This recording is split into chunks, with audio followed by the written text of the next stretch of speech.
Assalamualaikum warahmatullahi wabarakatuh.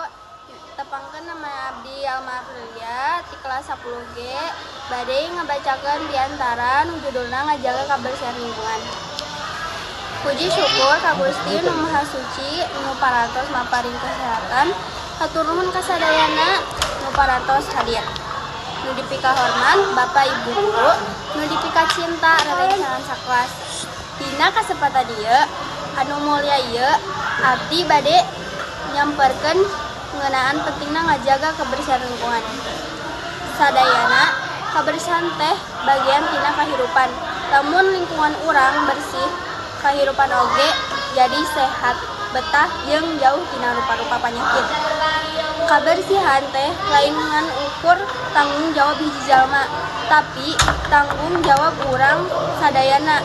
Ku kituna hayu urang babarengan ngajaga kabersihan lingkungan.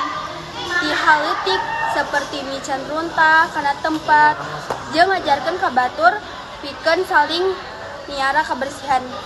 Hapunten bilih aya kecap anu salah, kirang merenah. Wassalamualaikum warahmatullahi wabarakatuh.